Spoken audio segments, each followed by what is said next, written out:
Alô pessoal, este é o programa Momento Filosófico com o professor Djalma Cremonese. Saúdo os ouvintes do programa Caminhos da Noite, na rádio 102.7, da Medianeira FM, com a apresentação do amigo Carlos Teixeira, e também nós estamos fazendo uma transmissão simultânea diretamente para o nosso canal do YouTube, o canal Paideia TV, programa Momento Filosófico, programa número 5, ainda da nossa primeira temporada. Aula número 4, na semana passada nós discutimos o que é propriamente a filosofia a partir da sua etimologia. Em outras palavras, o que significa propriamente a palavra philon, do grego, que é amigo, aquele que se aproxima da sofia, que é o conhecimento, que é a sabedoria. Não é aquele que tem a sabedoria, mas é aquele que busca. Então, todos nós somos convidados a refletir o mundo também através da racionalidade. Mas a filosofia é um tipo de conhecimento, como nós vimos nas primeiras aulas, temos o conhecimento empírico, que brota da experiência. E hoje nós também temos um tipo de conhecimento, que é o conhecimento religioso, que nós vamos explorar nesse programa. Vamos lá. É exatamente nesse ponto que surge uma divergência entre a filosofia e a religião, na medida em que a filosofia ajuda o ser humano a salvar-se por si mesmo, através da sua própria razão. Já a religião precisa de quê? Precisa da fé, precisa da crença. Uma crença em um Deus, algo superior que venha salvar essa condição humana. Como diz o filósofo francês Luc Ferry, enquanto as religiões se definem como doutrinas da salvação por um outro, pela graça de Deus, a filosofia poderia ser definida como uma doutrina da salvação por si mesma, sem a ajuda de Deus. A religião, então, se fundamenta nos dogmas, nas crenças. Já a filosofia procura desconstruir tudo aquilo que for considerado uma verdade inquestionável. Em outras palavras, a filosofia trabalha com a desconstrução, de uma certa forma também com a descrença.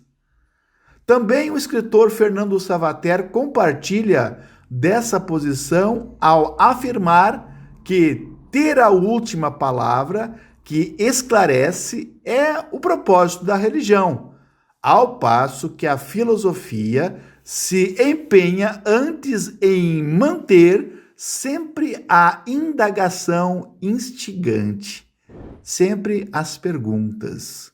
A filosofia, então, se diferencia também do conhecimento científico, por ajudar o homem a se perguntar sobre o porquê das coisas. Diferentemente da ciência, que pergunta como as coisas são feitas, a filosofia se engaja, então, em uma investigação mais prescritiva, mais normativa, ou, em outras palavras, mais avaliativa, na qual tentamos responder às questões a respeito do que devemos fazer. Já a ciência é mais concreta, é empírica, experimental e metódica, e chega sempre a um resultado que seja universal, esperando sim que outras ciências, que outras técnicas venham e supere a ciência anterior. Percebemos então que a atitude de filosofar desde os tempos antigos requer um elemento importante. Para filosofar, é preciso o ócio, ou seja, um tempo livre, adequado, que favoreça uma introspecção mais virtuosa e uma reflexão também analítica, condições consideradas indispensáveis para se aproximar da verdade e da sabedoria.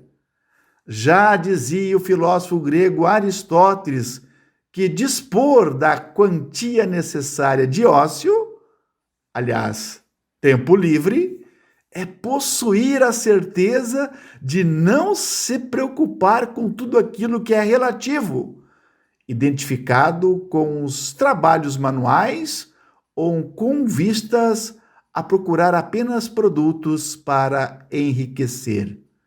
Aqueles destituídos de ócio, por vontade própria ou condição social previamente estabelecida, são homens identificados com o nek, ócio.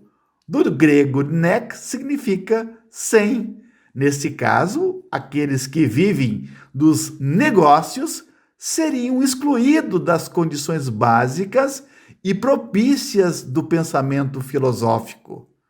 Afirma Aristóteles na obra A Política que aqueles que estão preocupados com os afazeres manuais não servem para ser cidadãos, nem para serem filósofos.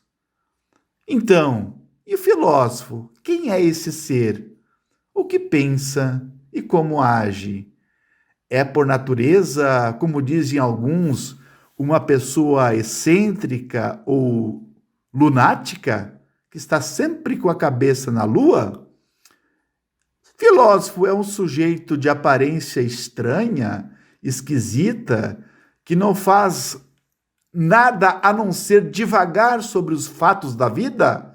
Não necessariamente.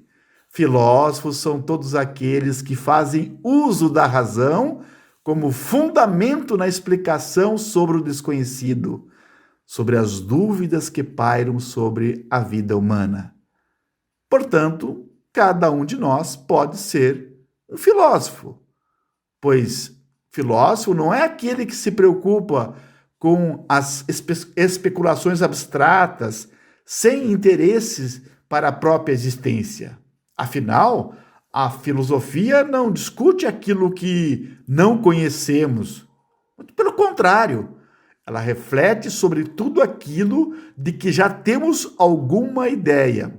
Como, por exemplo, temos alguma ideia sobre a vida, o que é a morte, as relações entre os homens, sobre o mundo que habitamos e também sobre os próprios limites do conhecimento.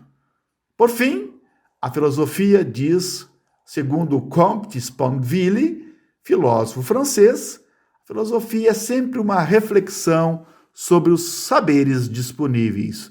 Ou, como diz Kant, a filosofia está disponível para todos, à medida que não se aprende filosofia, mas se aprende-se a filosofar. Grande abraço, meus amigos, até a semana que vem, com mais reflexões filosóficas. Grande abraço e até lá!